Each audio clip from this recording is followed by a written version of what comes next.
Facturo 10 millones, quiero facturar 30, a ver cómo lo puedo hacer y diagnosticas. Entendamos la estrategia como un proceso de largo plazo. Y eso no es tan fácil, porque cuando tienes un equipo gigante de ventas... ¿El marketing es importante? Claramente que sí, pero no está separado ni diferenciado de lo que es el mundo de las ventas.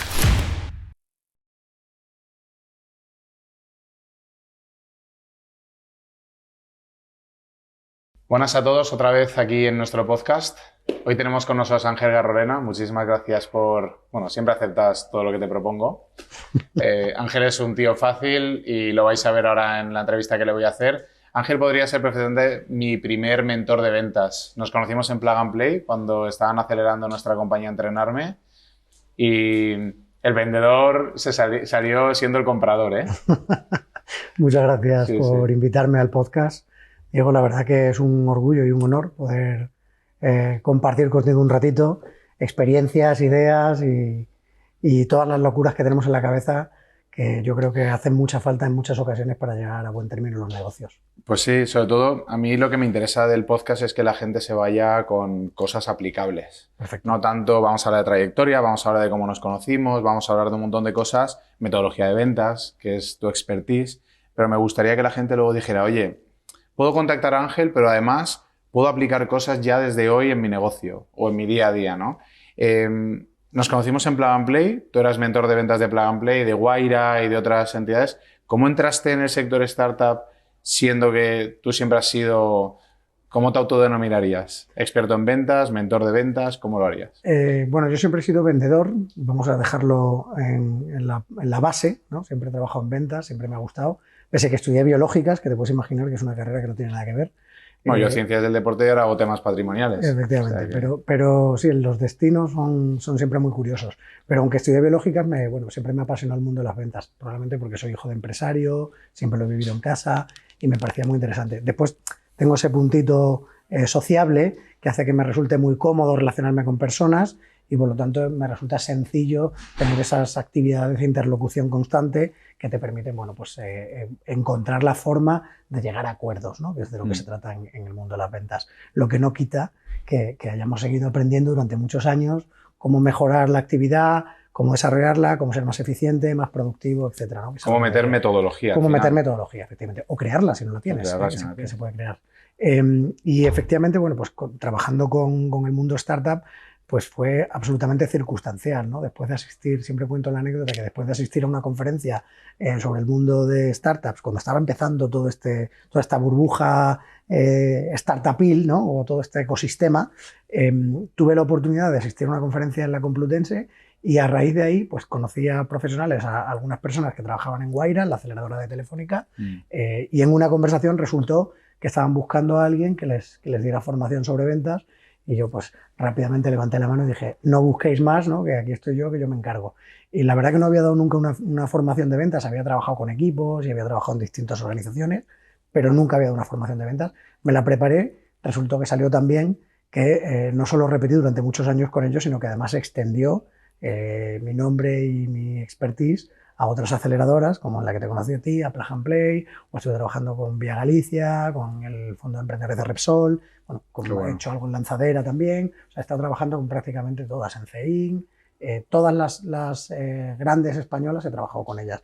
Y la verdad que ha sido una experiencia muy positiva, muy divertida y me ha permitido conocer a gente tan interesante como vosotros o como otros emprendedores que han tenido mucho éxito también y que les ha ido muy bien. Además, tú entraste en un mundo startup en un momento en el que las ventas no eran tan relevantes. Hoy en día, año 2024, nos dicen, si no tienes revenue, no vas a ir a ningún lado, ¿no? No vas a levantar capital, ya hay múltiplos sobre facturación neta, pero en esa época, que podía ser 2011, 2012, y yo te conocí en 2014, cuando nosotros llevamos un año ya de nuestra startup, y en el programa de Plug and Play, pues ahí realmente tampoco se consideraba las ventas como una métrica, obviamente era una de las métricas principales, pero no era la más relevante, ¿no? Se invertía sobre otras métricas. Era una métrica importante para los fondos, ¿eh? Si querías levantar una ronda, por regla general tenías que tener algo de tracción, por lo menos demostrar que era un producto o un servicio viable y que tuviera tracción.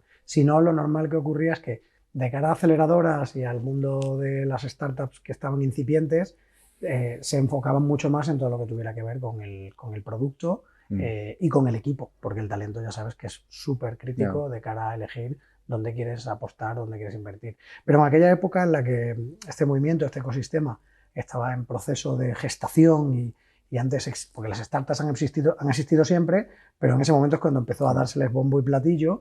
Y se generalizó. Y se generalizó y se creó una apuesta constante sobre cómo debería de crecer la economía en el país, hasta el punto que hoy, bueno, pues hay hasta dentro de los ministerios hay distintas organizaciones que están enfocadas en la potenciación del mundo empresarial startupil. Llámalo tecnológico, porque... Sí, tecnológico e innovación. E innovación, cuando antiguamente una startup siempre estaba enfocada en tecnología. Hoy en día se consideran startups muchas empresas que no tengan que ver con la tecnología, ¿no? Sino que crean algo diferente, crean un producto innovador, o incluso algunas veces son simplemente una compañía que saca un producto y es capaz de generalizar lo que toda la vida ha sido una pyme, pero que hoy en día se conocen como startups también. Claro. Y atrás, o sea, antes de eso, o sea, estamos hablando de 2012 ahora hasta hoy, pero antes de eso, ¿quién era Ángel? O sea, estudiaste biológicas, fenomenal, pero empezaste a vender, viste que fluía y te dedicaste más a esto. ¿Qué más cosas hiciste? Bueno, yo siempre cuento que mis inicios como vendedor fueron absolutamente casuales, ¿no? Bueno, cuento una anécdota muy divertida y es que yo empecé vendiendo los bocadillos que me hacía mi madre en el colegio, ¿no? Con 8 años, en tercero de GB, imagínate. Pues no me los quería comer y quería comerme el donut de la cafetería del cole. Entonces colocaba el producto a cualquiera de mis compañeros que viera que podía tener hambre, de chorizo de la matanza de mis abuelos o lo que fuera, y con los 5 duros que les ganaba, porque aquí no había revenue, aquí había simplemente beneficio personal en la acción, me compraba el donut de chocolate y tal, ¿no? Pero sí que es cierto que, fuera de la anécdota, a mí siempre me ha llamado mucho la atención todo lo que tenga que ver con el marketing, comunicación y ventas, ¿no?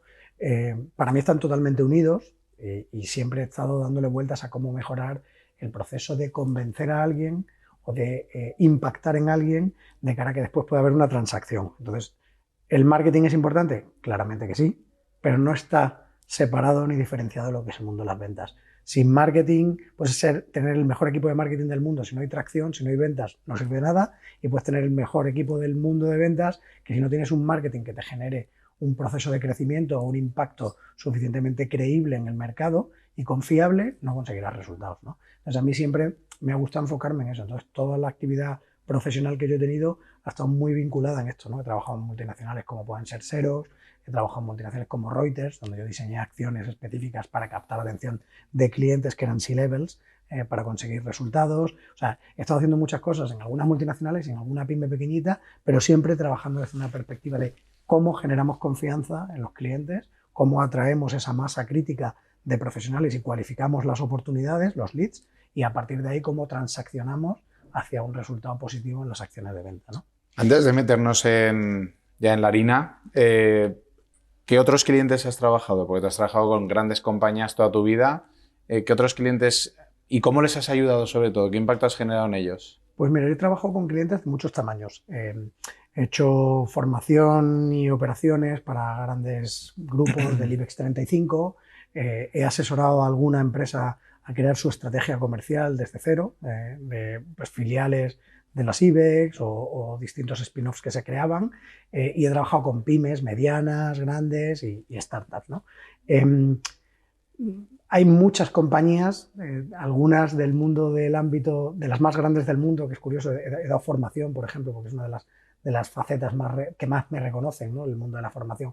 He dado formación a equipos de ventas de compañías de e-commerce mundiales, que no hace falta que mencionemos, pues te puedes imaginar cuáles son.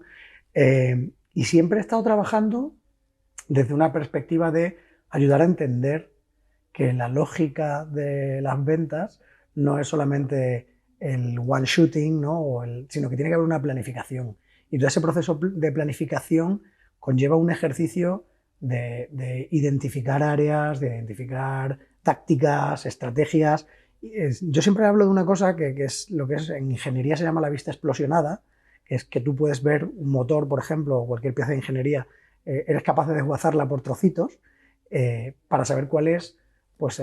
¿Dónde están los problemas? ¿Dónde está el problema? ¿Dónde está la arandela que no tiene la medida adecuada? ¿Dónde está el eje que no ha tenido suficiente fuerza? ¿Dónde ha habido algo que ha podido fallar? Porque no siempre falla toda la pieza.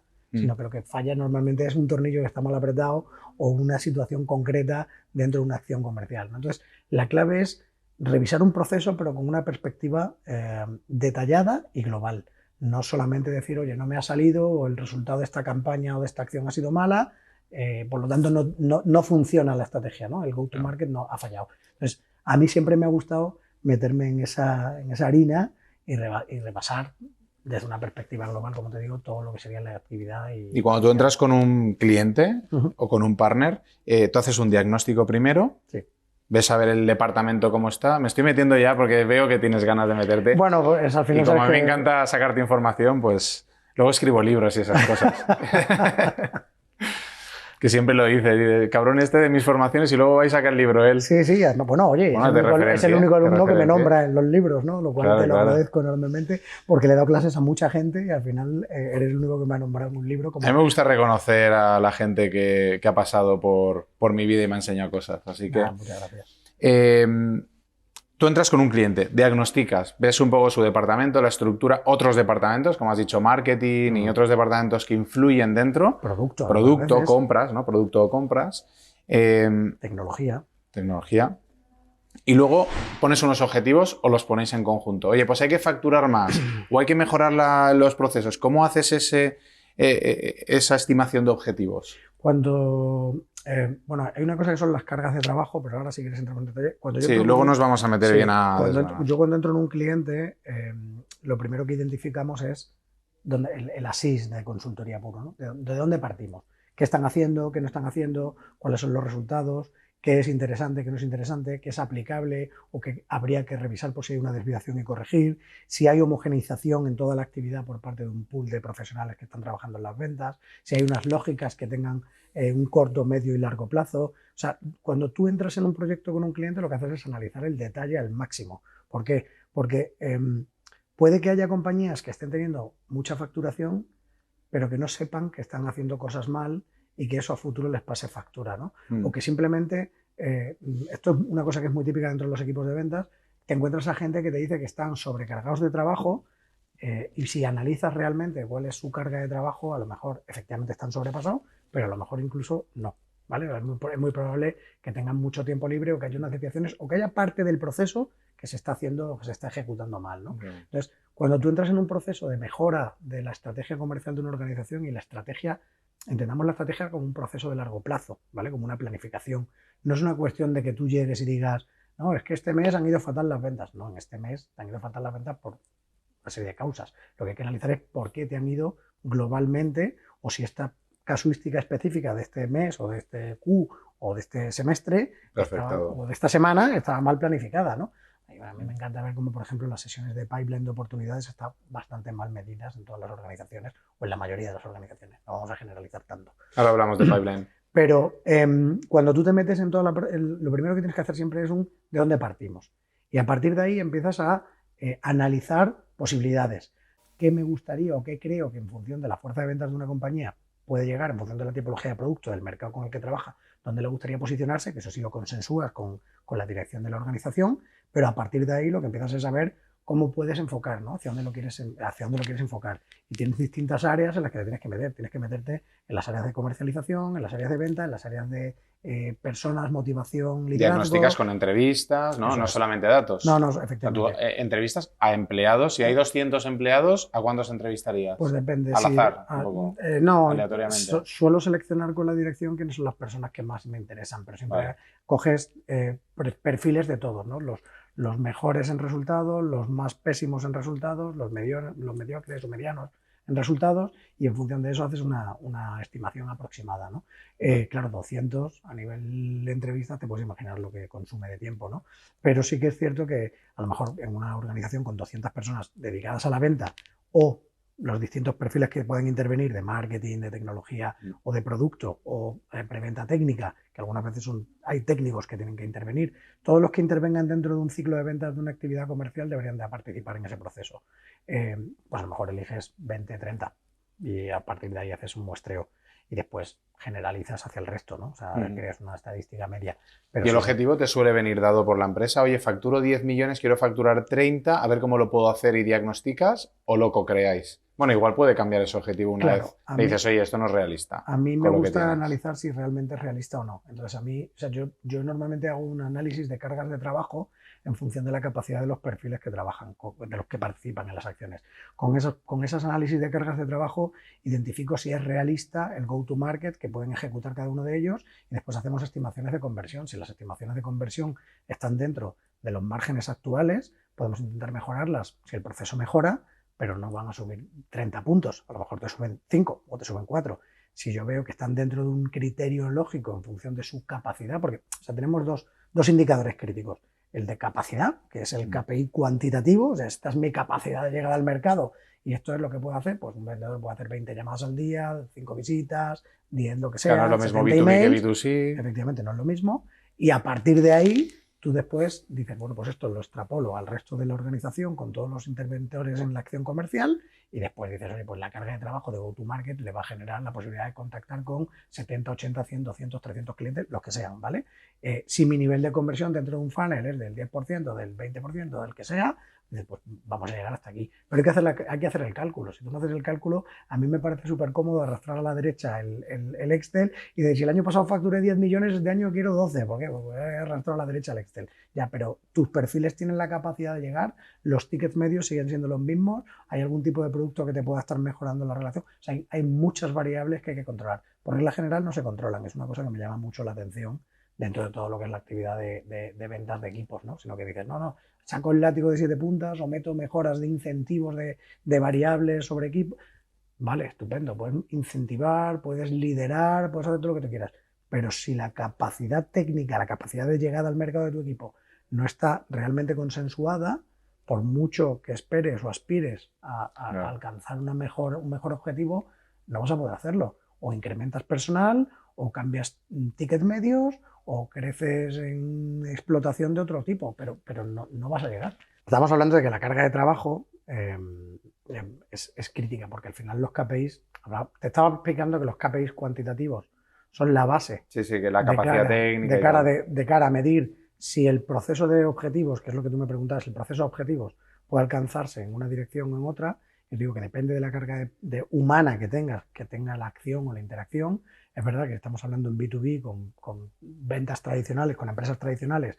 Tú tienes un procedimiento en el que tienes un equipo que normalmente aborda el mercado, etcétera. Cuando tenemos ahora el mundo B2C, que es mucho más reactivo, entre comillas, porque es más de yo navego y decido y compro, es totalmente diferente el modelo, pero la otra variable que es crítica y que es importante es el cualitativo, ¿no? O sea, si yo mido cuál es la carga o la potencialidad de desarrollo, de despliegue de mi equipo en función de sus cargas de trabajo de cara al acceso al mercado, lo siguiente que tengo que medir es el cualitativo. ¿Qué es lo que está ocurriendo para saber que se están haciendo bien las cosas y que el nivel de conversión es óptimo y va mejorando en proceso? Porque, ¿qué es lo que me dice que estoy haciendo bien mi trabajo? No es que yo tenga 100 visitas, es que de las 100 visitas, 60 o 70 ya han sido muy buenas. Y yo ya he conseguido la información que necesito para poder hacer la propuesta de mi servicio, la propuesta de mi producto o lo que necesites. Porque te compran por la calidad de tu acción, no por la cantidad de tu acción. A mí lo que me está pasando ahora es que yo recibo leads ultra cualificados, tengo 4 casas, tanto en alquiler, tanta carga de deuda, la tengo con mi hermano o mi hermana, o mi pareja, o la tengo en una sociedad o no la tengo en una sociedad. Me hacen ya las preguntas. O sea, la gente está viendo todos mis vídeos y tal, ven un poco en lo que se les puede ayudar y entonces me preguntan. Claro, eso yo no lo puedo atender siempre. Ya. Yo sí que les respondo siempre por Instagram. Eso lo hago el 100% hasta que la no vida me la quiten. Hasta que no pueda. Hasta que no pueda. Pero de momento me gusta porque además así yo tengo bien el feeling de lo que requiere la gente. Eso es marketing, que es lo que escala. Generamos leads al CRM. Por ejemplo, para la masterclass que se han registrado 1000 personas, ¿no? A nivel de mails, teléfonos, tenemos la información, lo que buscan.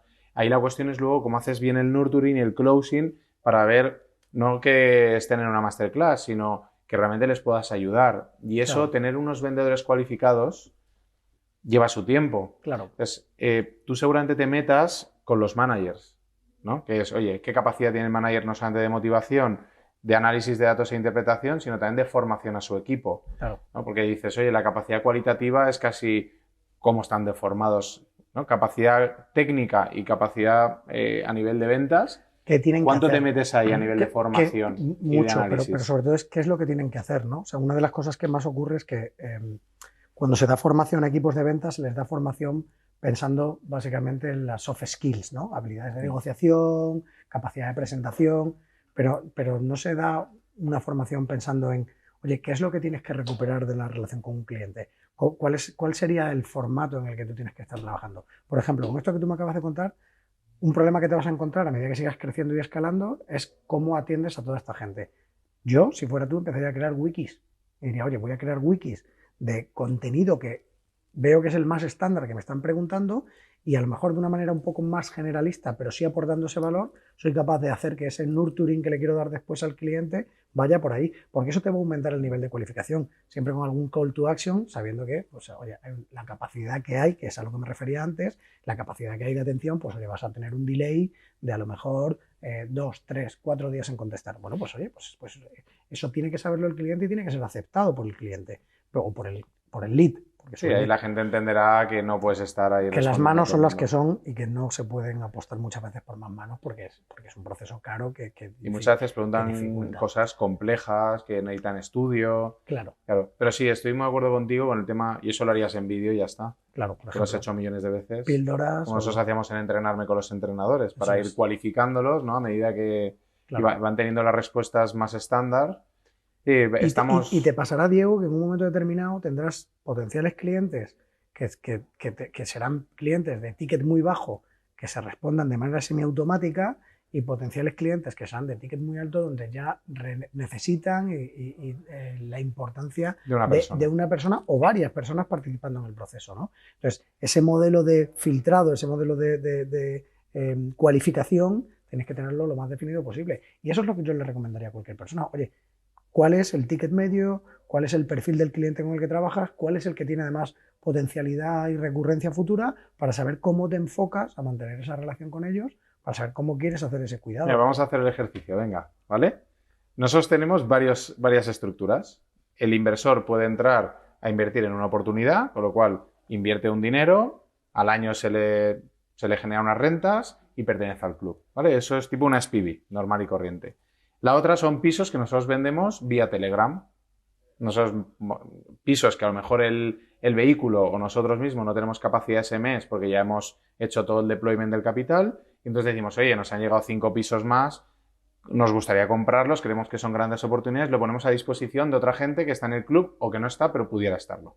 Entonces lo metemos en Telegram, oye chicos, nueva oportunidad de piso, quien lo quiera, y hacen una reserva vía web en una landing, ¿vale? Y luego tenemos los infoproductos. Masterclass de 60 euros, que es un ticket mínimo, que ahí Dani ahora está personalmente ahí cualificando a la gente y tal, pero que la mano de una persona con las wikis se puede solucionar, pues un ticket muy pequeño. Claro, ahí en márgenes no puedes meter personas, porque si no al final te come el margen, ¿no? Luego tenemos un producto que es la jornada. La gente no considera lo que es el coste hora hombre. Claro. Y al final a eso me quiero meter ahora. Y siempre hay hombres dentro de todo esto. O sea, la IA funciona muy bien. Y costes ocultos. Claro, hay mogollón de costes ocultos. La IA funciona muy bien, pero la IA no nos lo soluciona todo. O tú entrenas a la IA y la documentas correctamente para que responda a lo que tú quieres, o tienes un problema. Y al final el hombre tiene que estar siempre revisando. Y oye, cuantas más personas tengas, más costes. No hemos hablado del departamento financiero, pero tú es posible que tengas que trabajar con alguien de finanzas para ver los márgenes reales y qué coste asociado le tienes que meter de la parte comercial y de marketing. Porque hay muchas empresas que, presupuesto de marketing, 3 millones de euros. ¿Y por qué? No, pues porque cada año vamos vendiendo más y hacemos una allocation. Ahí ya está, ¿no?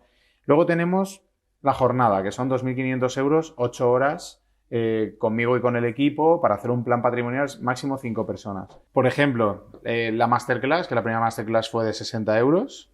Ahí obviamente tienes IVA, tienes una serie de cosas que tienes que contemplar en los márgenes, que ya hemos hablado de esto. La jornada, que son unos 3.000 más o menos a día de hoy, pero que eso puede ir en el tiempo, irá subiendo porque cada vez se va a aportar más valor, más profesionales, más calidad y más impacto para la gente.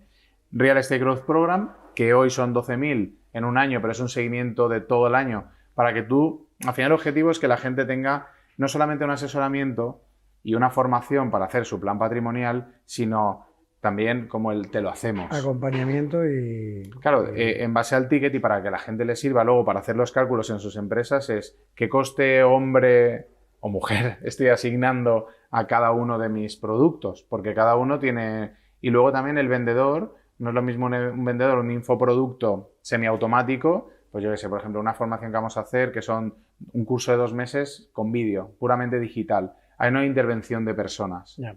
Entonces, según los productos hay, por un lado, la parte de venta, que tienes puro marketing porque entran directos tipo masterclass sin intervención de personas, o que sí que hay intervención de personas porque tienes que explicar, que entender su problema, ¿no? Oye, pues ¿cuántas viviendas tienes? ¿Cuánta liquidez? ¿Tienes acciones? ¿Vas a tener herencias o no? Y luego tienes el coste ya del propio producto. Entonces tú te metes también con los departamentos financieros, ¿no? Para calcular márgenes. Bueno, tienes que entender cuáles son los costes que tienen. Claro, hay muchos costes ocultos, efectivamente, en todo lo que es la actividad comercial, que muchas veces se obvian. Pero fíjate, tú me estás hablando de 3, 4 productos. Al final, cada producto tiene un coste de oportunidad, un coste de personal, un coste de producto, marketing, acciones, etcétera, y tiene que estar trabajado con un objetivo diferente. Imagínate que tienes un pool de 10 personas, tienes que decidir si quieres que todos vendan todo o que cada uno venda una especialización. Esa era la siguiente cuestión que claro, es que es muy importante definir cómo quieres que se trabaje el equipo. No es lo mismo un ticket de 1.000 euros que un ticket de 100.000, claro, ¿no? Tienes que definir cómo quieres trabajar las relaciones con cada uno de los clientes con los que vas a estar interactuando. Entonces, si yo voy a comercializar una tipología de productos y quiero un súper especialista en esa tipología de productos, eso tiene un coste determinado. Y el ROI que tienes que obtener, el resultado que tienes que obtener de toda esta actividad, tienes que tenerlo más o menos identificado. Que después siempre hay variaciones porque va a depender de muchas variables que puedan afectar, pero sobre todo es tener identificado más o menos cómo gestionarlo. A partir de ahí, tú puedes jugar con una mezcla constante entre cada una de las acciones que quieras gestionar. Lo que pasa es que tendrías que definir cuál quieres que sea el modelo en el que tú trabajes con tu equipo, dedicándole más tiempo, o cuál no. O sea, si uno de mis productos va a tener mayor rentabilidad y el coste de oportunidad o el coste de captación cliente es muy bajo, pues a lo mejor tienes que meter un pool, ¿no? Yo siempre explicaba, no sé si te acordarás de las clases, que deberíamos de tener como 3 tipologías de clientes, ¿no? El A, B y C, y el C es el cliente que es muy sencillo de adquirir y es muy sencillo de que cuando hay una rotación lo recupere y lo reemplace. Y así tenga siempre un coste cubierto de lo que serían los costes base estructurales de la organización o del equipo o de la empresa o de la creación de productos, etc. Después estaba el B, que al final es el que más márgenes me dejaba, y el A era el que me daba más reputación, y aunque me dejaba tickets mucho más grandes, no siempre era el que mejor margen tiene, ¿no? Entonces tienes que saber jugar y ser capaz de equilibrar cómo cada uno de los perfiles con los que vas a trabajar dentro de tu equipo van a dedicarle más o menos tiempo. O sea, si yo tuviera un equipo que está a cross-product, ¿no? Que está trabajando en los 3 o los 4 productos, definiría si o quiero tener un especialista o quiero que cada uno de ellos trabaje un porcentaje del tiempo a cada uno de ellos. Por lo tanto, le pondría objetivos específicos para cada uno de los productos, ¿no? Diría, oye, pues tienes que conseguir interactuar con 5 clientes A la semana, 10 Bs y 50 Cs. O tienes que, y de ahí, y te estoy hablando de interactuar, no de convertir, sí. ¿Vale? La conversión ya, cada uno siempre va a oscilar, hay algunos que se dan mejor, ahí hay muchas circunstancias que dependen de factores macro, como puede ser la economía, como puede ser la situación de tal, o la demanda generalizada. Pero una herencia que le va a venir dentro de no sé cuántos meses. Claro, entonces, pero sí que tienes que jugar con ello. Y después están esos, los clientes que ciclo de venta están totalmente desfasados. Y dices, oye, yo tengo gente que se está interesando ahora por mis productos, pero sé que no va a convertir o que no va a interactuar o que no va a participar realmente hasta dentro de 1 año, 2 años o 3 años. ¿Cómo mantengo la relación y cómo cuido esa base de datos de potenciales que sabes que ahora no están entrando, pero que no puedes obviar ni dejar de pensar en ellos ni atenderles, porque dentro de no demasiado tiempo se van a convertir en... Vamos a hablar de pipeline. Me parece bien. Que lo estás sacando ahí y yo creo que es clave. Cuando tú tienes un CRM, un pipeline que va por columnas, y dices, oye, pues mira, columna de precualificación, de cualificación, primero, ¿cómo las estructuras tú? Que entiendo que en cada compañía pues el ciclo es un poquito diferente. Hay veces que en los vendedores se les cruzan algunos de ciclo largo y otros de ciclo corto. Y cuando haces reuniones de ventas, parece que siempre te repite, ¿y cómo va este cliente? Pues todavía no da señales de vida. Entonces, quiero que contestes en esas 2 vías. La primera, ¿cómo estructuras tú el pipeline? Y segundo, ¿qué ocurre en las reuniones? ¿Cómo las estructurarías? Porque has hecho un comentario de que las empresas no suelen estructurar ni procedimentar bien las reuniones o abordar bien las reuniones de ventas, y me gustaría esa respuesta porque creo que va a servir muchísimo. Bueno, mira, si empezamos por lo primero que me preguntas, por la parte de la estructura, cada compañía puede tener distintas fases del ciclo de ventas que sean diferentes, ¿no? Porque en algunas puede que haya una fase a lo mejor de producto, en algunas puede que haya una fase más de seguimiento, tal. Lo que es muy importante es diferenciar acciones de fases, que son cosas muy distintas, ¿vale? Las acciones, cada fase puede tener distintos tipos de acciones que están enfocadas o dirigidas a conseguir el resultado de esa fase. Entonces, eso es crítico. Por lo tanto, yo hay veces que estructuro en base a fases, donde sé que puedo tener 5, 6, 7, 10 acciones, las que sean necesarias para el objetivo, para lograr el objetivo de esa fase. Y te voy a poner un ejemplo muy sencillo, ¿no? Presentas una propuesta, empieza un proceso de seguimiento y tú puedes tener como una acción que es, oye, te mando un email, puede que haya eventos, puede que haya personas referidoras que en un momento determinado intervienen y participan en la acción. O sea, hay muchas acciones que puede haber dentro de una distinta fase. Entonces, lo primero es identificar cuáles son las fases, muy bien, porque es el objetivo. El objetivo es conseguir cambiar de fase. Sí, ¿vale? Entonces, te voy a ir cortando un poquito para desgranar, ¿vale? Porque has dicho fases y acciones. Las acciones van en el manual de ventas y dices, para esta fase tienes que hacer todos estos pasos. Claro, hay veces que alguna acción incluso puede que no esté contemplada dentro de una acción, de una fase. O sea, de repente un vendedor muy intuitivo define que lo ideal es irse al zoo a encontrarse con el cliente, ¿vale? Entonces ese vendedor sabe que va a ir su cliente al zoo y tal, y eso no está contemplado dentro del juego de acciones.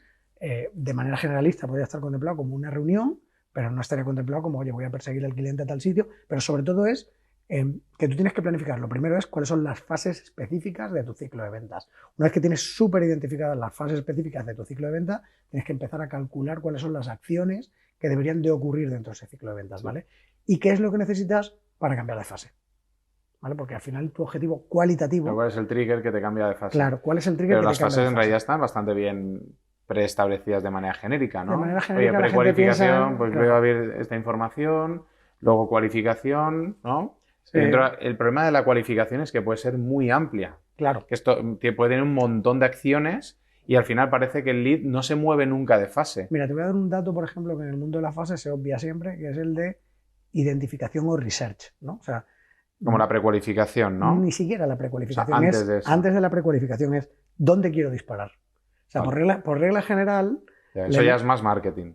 Claro, pero muchas veces se le delega a marketing, pero hay muchas veces que el equipo comercial tiene que saber dónde quiere dirigirse y a lo mejor tienes que orientar al equipo la prospección clásica, para ¿no? que la prospección esté dirigida. Entonces, ¿qué es lo ideal? Pues que una primera fase, por ejemplo, que se obvia por regla general dentro del ciclo de ventas es, oye, yo identifico potenciales clientes, ¿no? Prospects que quiero abordar y que quiero convertir en leads a futuro. Entonces tengo que tener identificado, pues, no sé, bases de datos de 50, 60, 70, 100, 200, 50.000 clientes al mes con los que voy a interactuar.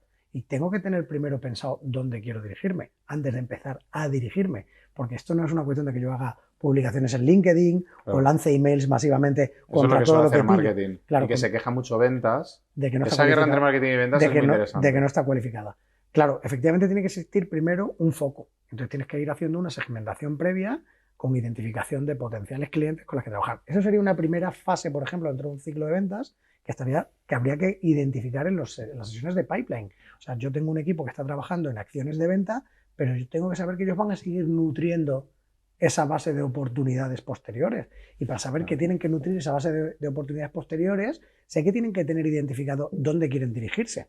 No, mira, yo esta mañana estaba en la sesión de ventas, que hacemos una de media horita por la mañana. Piensa que nuestro equipo ahora es pequeño. Y me decía uno de los vendedores, dice, es que me tienen que llegar más leads. Y yo, pero tío, si tienes 4 sin contactar y tienes 157 leads en tu pipeline. No, pero muchos no me contestan. Digo, pues mátalos. Claro. Y que vaya a marketing otra vez para que hagan el rescate. Ahora tenemos un vendedor que está rescatando un poco manual, porque son leads de mucha calidad en realidad. Claro. No nos sirve tanto push de marketing, pero accionamos marketing más ventas a la vez en los perdidos. Claro, este tío dice, tengo un montón, pero no me contesta y yo creo que se pierde en el mar ese o en el océano de leads que tiene y eso no es tan fácil, porque cuando tienes un equipo gigante de ventas, a ver cómo haces eso dentro de todo, ¿no? Claro, hay dos cosas que hay que tener en cuenta. Primero, el tiempo de ciclo de venta o el tiempo que le digas a cada fase, ¿vale? Eso es importante, porque tú tienes que calcular si dentro del volumen de actividad que va a tener un equipo, de esa carga de trabajo que hablábamos antes, cuál es el objetivo que le estás poniendo de cantidad, ¿vale? Y cuando se pasa el objetivo de cantidad, el vendedor se desborda, pero también se pierde calidad en la acción con el cliente, se pone menos foco en qué es lo que quieres conseguir, en los resultados que quieres obtener, etc. Entonces es muy importante tener muy bien identificado, primero, cuál es ese fase, después de esa fase, cuál es el volumen que puedes afrontar y que puedes abordar de interacción y de relación con los números de clientes a los que puedes gestionar, y después cuál es la expectativa de lo que quieres conseguir con cada uno de ellos para poder avanzar y cambiar de fase, ¿no? Entonces, volviendo otra vez a tu pregunta del origen, para mí, pues evidentemente empezaría con un proceso de research, después habría un proceso de contacto, de lead generation, en el que yo intento interactuar con el cliente, y es un lead en el momento en el que yo ya estoy comunicándome con él, aunque no obtenga respuesta. Después ya entraría un proceso de aproximación, donde ya he podido tener algún tipo de respuesta por parte del cliente. Después empezaría lo que sería el business development, ¿no? Todo lo que es el desarrollo del negocio, donde hay reuniones, identificaciones de necesidades, esa es la precualificación. Sí, esa es la precualificación. Esa es la cualificación. O sea, ya estamos en cualificación. Ya estamos en cualificación. O sea, ya tienes suficientes datos, ¿no? La precualificación la estoy gestionando antes, cuando estoy haciendo... Ya sabes que es tu cliente. Estoy convirtiendo del prospect al lead, ¿no? Pero en el momento en el que ya hay una conversación, hay un inicio de relación y de interacción, yo ya empiezo a cualificar el nivel de oportunidad. Si es un cliente realmente potencial, si es un cliente que tiene un desarrollo y una evolución suficiente, y si voy a seguir creciendo esa experiencia con el cliente para venderle un producto C, un producto B o un producto D, me da igual. O sea, ¿qué es lo que le quiero comercializar? Entonces es muy importante tener toda esa foto y ser capaz de trabajarla y desarrollarla. Y si no la evolucionas, es muy complejo conseguir resultados. Después, tenemos que tener muy identificado que en los saltos de esas fases de actividad, cómo quiero abordar el control de desviación, porque cuando te pasas de tiempo con algún cliente, lo ideal es pararlo. A lo mejor no lo tienes que parar un año o de por vida. Igual lo tienes que parar solo un par de meses, porque te has pasado mucho tiempo dedicado, o un tiempo que estaba acordado dentro del flujo de proceso con el cliente, con la empresa, perdón, en ese cliente, y es pasarte de ese ciclo, lo que está consiguiendo es que tú estés desatendiendo otras oportunidades. Claro. Y eso es muy importante tenerlo identificado, porque si lo tienes identificado, sabes que tu carga de trabajo está óptima. Siempre hay desviaciones, Diego. Siempre vamos a encontrar que, pues yo tengo una anécdota, ¿no?, con una clienta de una empresa mediana, una pyme española de unos cuantos millones de facturación, donde cuando hicimos las cargas de trabajo identificamos el volumen de actividad que tenía que tener cada uno de sus vendedores, que hacían visitas a nivel nacional, a distintos clientes, etc. Y recuerdo perfectamente que nos salió una métrica de unas 140 y tantas acciones dentro de lo que es la actividad, donde había reuniones, llamadas, visitas, emails, etcétera, eventos, etcétera. Y recuerdo que me llamó esta persona y me dijo, es que el primer vendedor, donde he implantado y tal, estoy súper preocupada porque no tenemos que hacer 145 y me han salido 137. Y yo lo miré así y dije, o sea, es que la desviación es ridícula. ¿Sabes? Si estuviéramos hablando de que hay un desfase de un 50% o hay un desfase de un 70%, pues o yo me he equivocado haciendo el cálculo de carga de capacidades, que es posible, o realmente nos hemos encontrado una situación en la que ellos nos pueden estar tomando el pelo también, porque te encontrabas a gente que dice que tiene muchas cosas y que tiene mucho trabajo, pero después está fumando todo el día o todo el día tomando caña. Y a mí me pasó en una de las compañías que tú sabes que yo colaboré, tenía 230 vendedores. La primera llamada de precualificación era de 16 minutos de media. Fíjate, una barbaridad. Una barbaridad. La bajamos a 3, pues es lo que tú dices de la escala de trabajo. 3 minutos y la siguiente máximo 12 minutos, ¿no? Y ahí luego fuimos ajustando y vimos las medias y tal, y les metimos metodología de ventas dentro. Y fíjate que hay una cosa que es muy crítica, porque tú dices, es que yo necesito 16 minutos para empatizar con el cliente en una llamada de precualificación.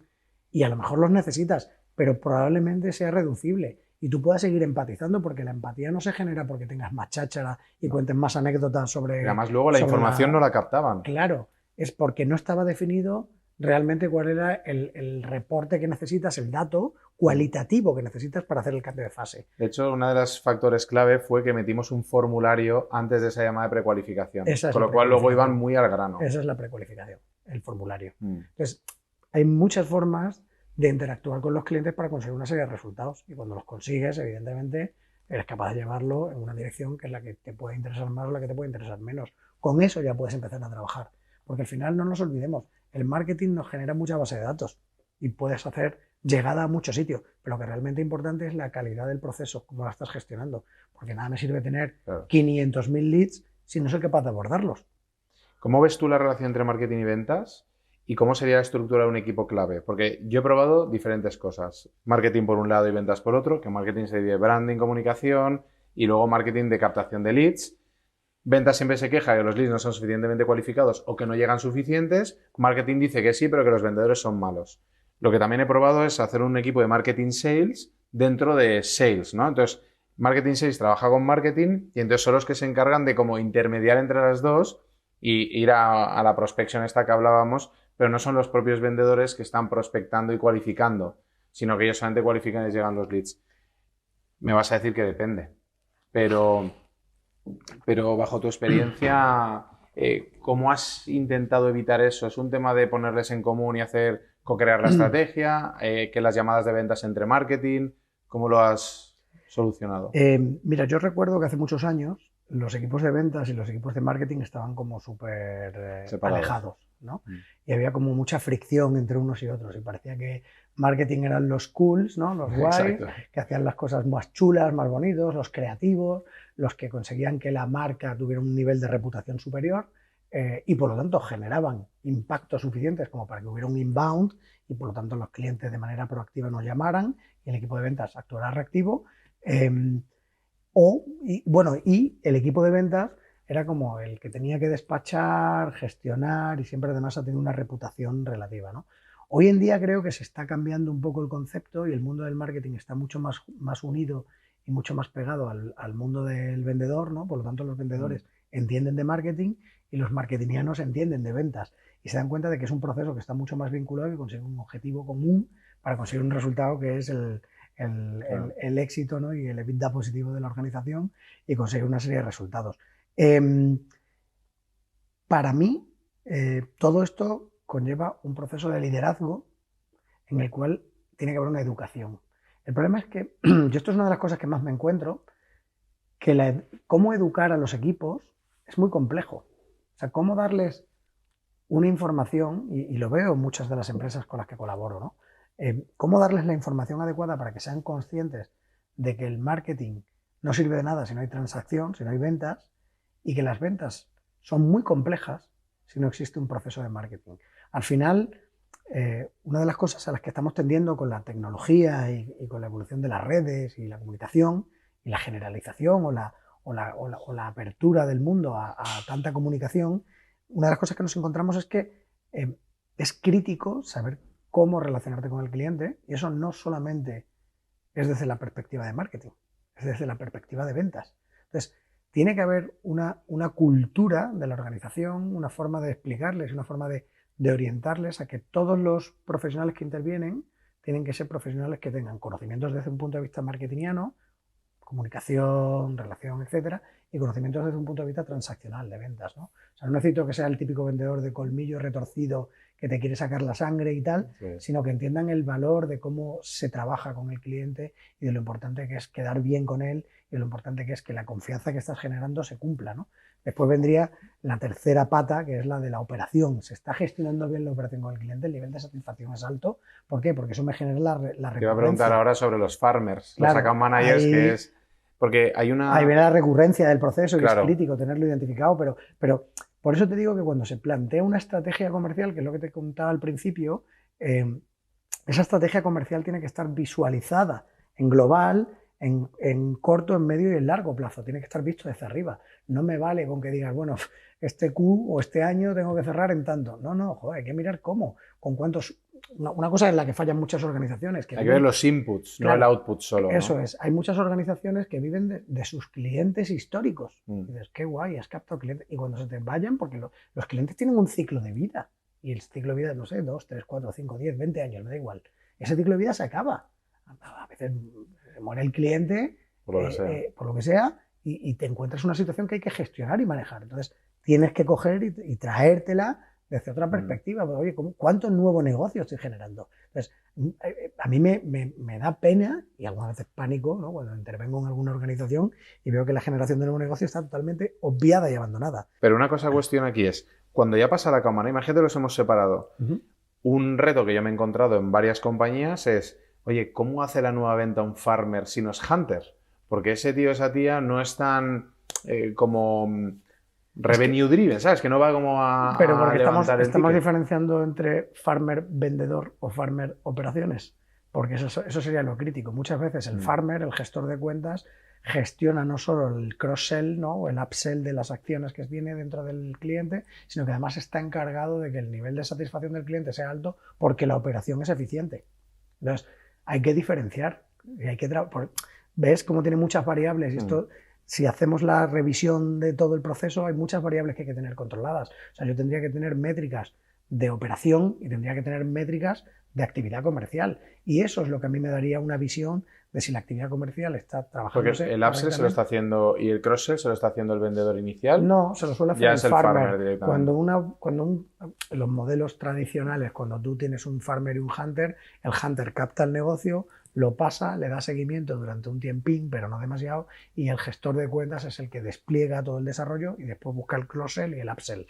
O el downsell, que en algunas ocasiones, que es una cosa que como que no se contempla nunca, pero hay veces que tienes que perder alcance con el cliente para no perder el cliente, pues porque aparece un competidor nuevo, porque el mercado tal, porque el nivel de satisfacción no ha sido alto, porque no necesita tanto, o simplemente pues porque se ha sobrevendido por encima de lo que es la expectativa del cliente. Entonces, antes de perderlo, pues es mejor rebajar alcances o objetivos o resultados y no perder al cliente y mantenerlo, ¿no? Entonces, es crítico identificar nuevamente las cargas y las capacidades de cada uno. O sea, oye, tienes que trabajar, que claro, esto a mí me encanta, ¿no? Porque hay muchas empresas, pues, por ejemplo, los abogados, que se meten en desarrollar sus asuntos y en trabajar los asuntos en los que se meten, en sus pleitos, en sus juicios, y estudian y requete estudian y tal, no sé qué, y sacan un montón de información y te sacan unos informes que dices, wow, ¿no?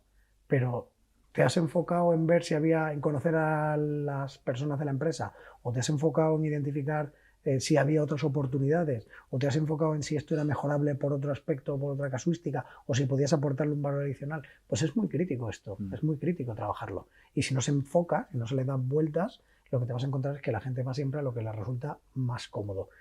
Y gente que le guste vender, hay poca. Gente que le guste ganar dinero, hay mucha. Pero vender, hay muy poca. Porque te rechazan. Y cuando te rechazan, te encuentras en situaciones muy desagradables. Si la conversión es de un 10%, te han rechazado 9 veces de cada 10. Así es. Es curioso lo de los abogados porque lo hemos comentado varias veces que los despachos de abogados, el propio socio, que tiene un coste de oportunidad brutal, está mandando los emails de propuestas a los clientes y no tienen departamentos de ventas habitualmente. ¿Tú crees que está cambiando ahora en este sector? Pues gracias a Dios sí. Yo, por ejemplo, ahora estoy colaborando con un despacho de abogados, como sabes. Y en el despacho de abogados es verdad que este es un despacho muy transversal, tiene muchos equipos involucrados normalmente en la actividad con el cliente, entonces te encuentras asociados, te encuentras becarios en algunas ocasiones y el socio además es muy interviene mucho, ¿no? Es muy intervencionista en la actividad con el cliente, pero la realidad de todo esto es que al final el socio sigue participando mucho y teniendo toda la responsabilidad de peso. La inmensa mayoría de los despachos de abogados son los socios, despachos profesionales, no solamente abogados, son los socios quienes cierran las oportunidades de venta y en muchas ocasiones son ellos quienes las generan.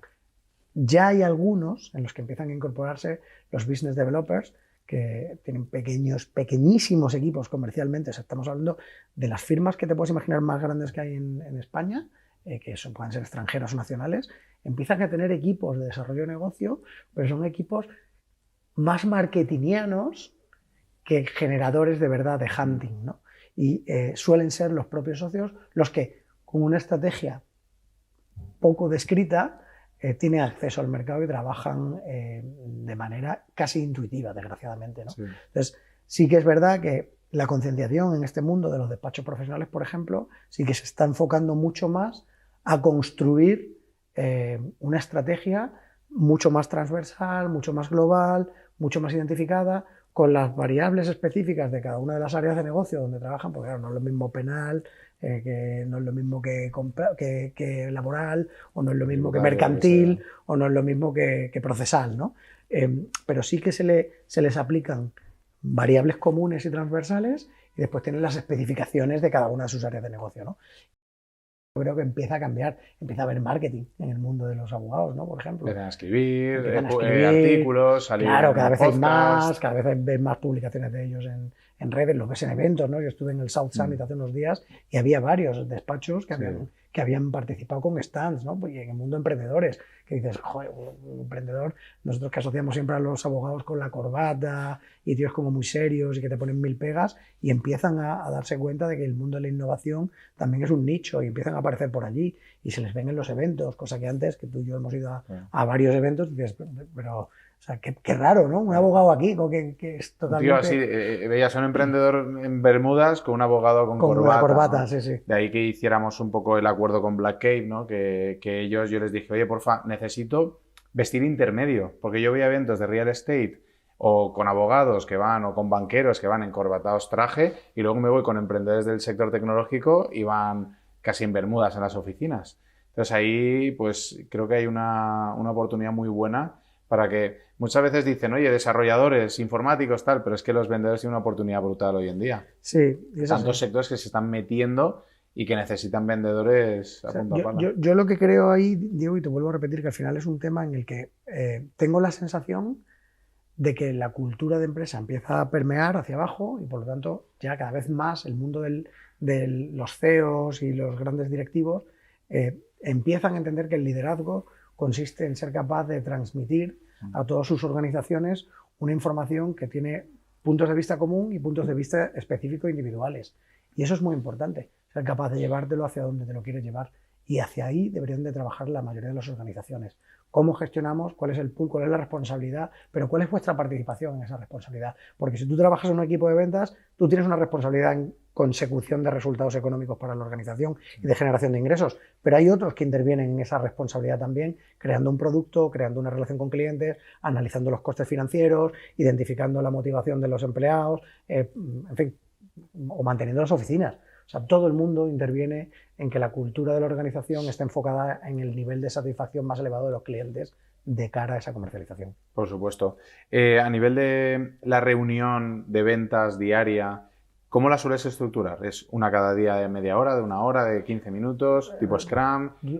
¿Hacer reportes por mail? ¿Me hablas del pipeline o me hablas de la reunión con el cliente? No, con los vendedores del pipeline. Sí. Depende del equipo manager, de ventas, sí. ¿Cómo estructura esa reunión? ¿Cómo se repasan los clientes? Depende de cómo puedes hacerlo. Lo ideal es tener el feedback previo de toda la información, identificar si las variables, si tienes mucho volumen de contactos y clientes, identificar los patrones que están con algún tipo de desviación dentro de lo que sería el rango estándar, identificar los que puedan tener más valor o tengan más potencialidad.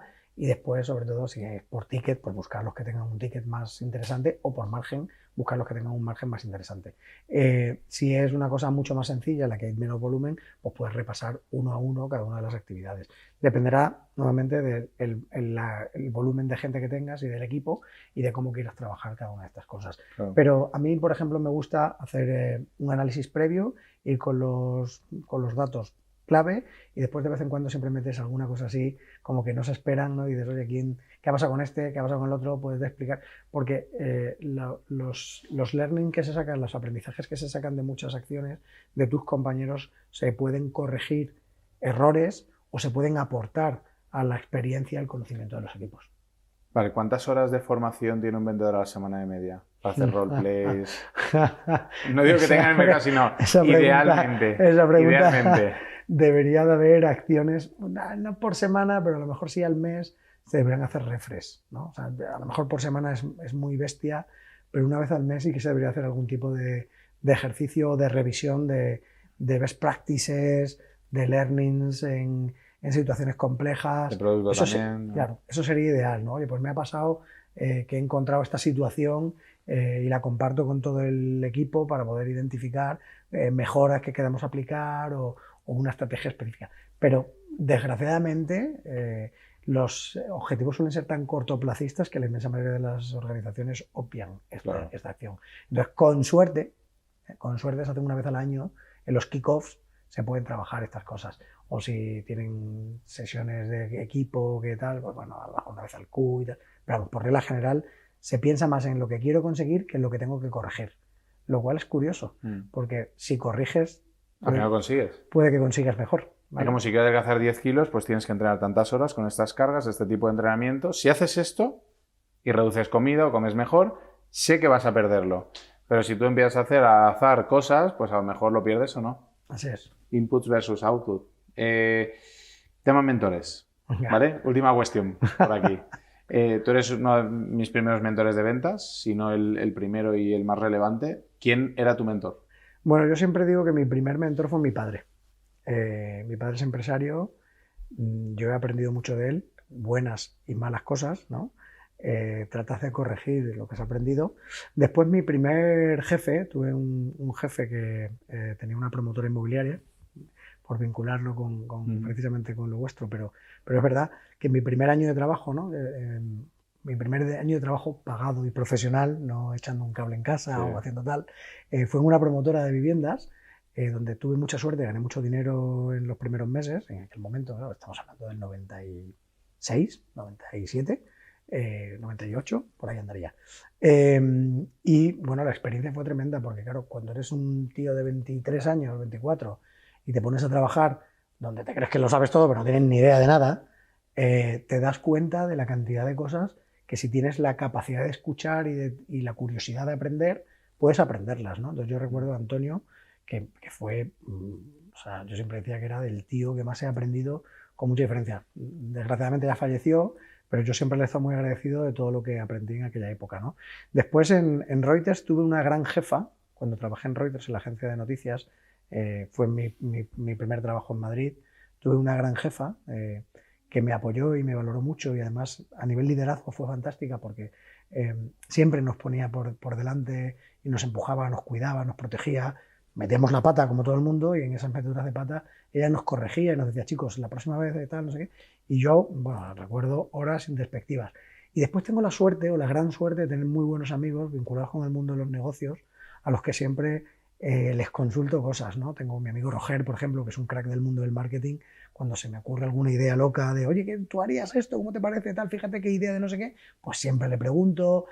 Bueno, siempre tengo esa suerte y esa puede estar mi amigo Jaime, por ejemplo, que es un crack de la tecnología. Entonces, siempre que tengo alguna, oye, ¿cómo enfocaríamos? ¿Cómo hilaríamos? ¿Cómo llevaríamos? ¿Cómo trabajaríamos? Si tuviéramos que aplicar una automatización, un procedimiento, un RPA, un tal, no sé qué, ¿cómo lo trabajaríamos esto? ¿Cómo podríamos mejorar esto? Entonces, yo siempre tengo como 4 o 5 personas de referencia donde a la mínima que se me ocurre una idea de negocio, consulto. Empiezo con mi padre, que mi padre es el más crítico. Yo creo que de todos ha sido, prácticamente de todos ha sido el padre el primero. Aunque el pobre ya hay muchas cosas ¿Y la madre? Claro, hay muchas cosas que mi padre no entiende del mundo tecnológico y del mundo de cómo ha evolucionado y le hablas, ¿no? Y te miras como diciendo, es que esto no sé nada, el pobre. Te enseña la base de la vida y luego tú ya te desarrollas. Pero sí que es verdad que me da muy buenos consejos y que me hace plantearme muchas cosas. Y es crítico que nos cuestionemos si lo que estamos diseñando o estamos haciendo está bien hecho.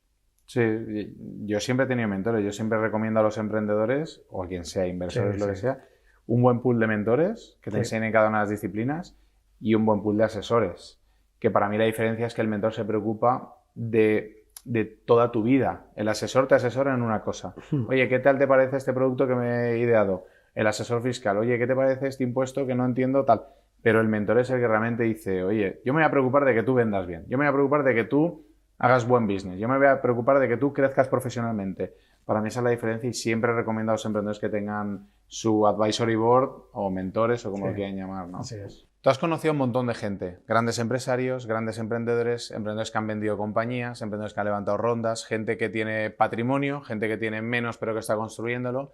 Nosotros en este momento en Vibex lo que hacemos es una planificación patrimonial. No nos interesa tanto el monetizar a corto plazo a la gente, sino aportarle un valor real, porque ahora mismo tú vas a un asesor fiscal y te responde tus preguntas.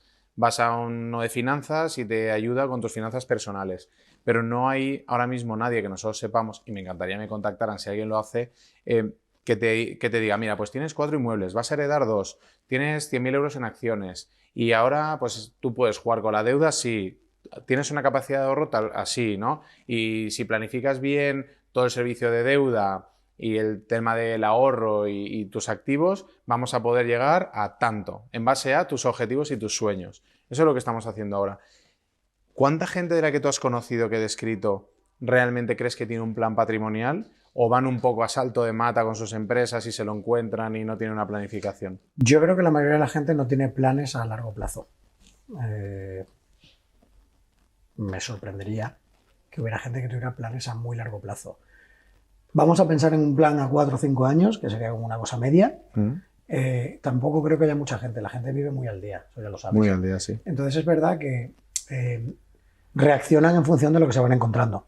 Si tu patrimonio está incrementando y quieres diversificar tu nivel de riesgo y quieres llevártelo a otras actividades, a otros modelos de negocio donde puedes tener unas rentabilidades X, o simplemente por proteger tu patrimonio, yo creo que la inmensa mayoría de la gente reacciona en función de lo que se está encontrando y de efectivamente un asesoramiento que puede ser mejor o peor, pero suele ser puntual. Y muy poca gente piensa o tiene la capacidad de visualizar dónde le gustaría estar dentro de 5 o 10 años. A mí me parece que lo que vosotros estáis haciendo es muy interesante, es muy práctico. Y si lo llevamos a modelos de negocio, yo creo que es importante entender que la inmensa mayoría de la gente debería de pensar o de tener una perspectiva, porque es verdad que la educación económica en este país, desgraciadamente, es bastante muy baja o si no inexistente, ¿no? Incluso gente que estudia carreras de económicas y similares, ¿no? Entonces, estudia gestión empresarial, pero no gestión de patrimonio, claro, que es la clave. Entonces, para mí, yo ya sabes que soy de los que opina que los modelos de negocio pueden funcionar todos, si tú les dedicas el tiempo y les dedicas la lógica que hay que dedicarles a cada uno de ellos, ¿no? Hay veces que el modelo de negocio es rentable, hay veces que el modelo de negocio no es rentable, pero prácticamente todo el mundo consigue sacarle un rendimiento X. A veces puede haber pérdidas, a veces no, pero todo el mundo consigue sacar retornos, ¿no? Claro, aquí ya entraríamos en pensar cuál es el nivel de riesgo que quieres correr, porque si inviertes más puedes tener más riesgo, si inviertes menos probablemente tengas ciclos más largos y a lo mejor... Claro, españoles tiene mucha aversión al riesgo. Claro, en España tenemos mucha aversión al riesgo y es verdad que de alguna manera tratamos de controlarlo y de gestionarlo, ¿no?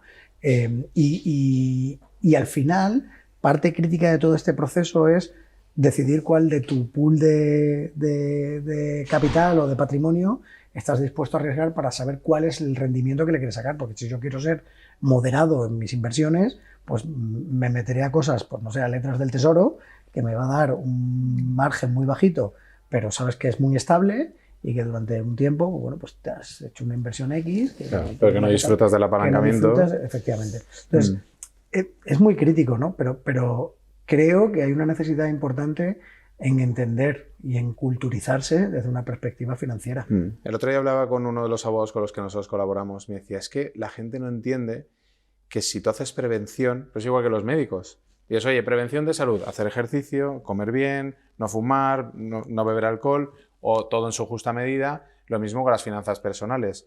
Los abogados, la gente va cuando ya tiene un problema, igual que al médico. Entonces, claro, a su vez me decía, dice, si a ti te explota la cabeza cuando estamos creando, porque ahora nosotros creamos no solamente nuestra estructura patrimonial, sino la de terceros, dice, imagínate lo que es deshacer.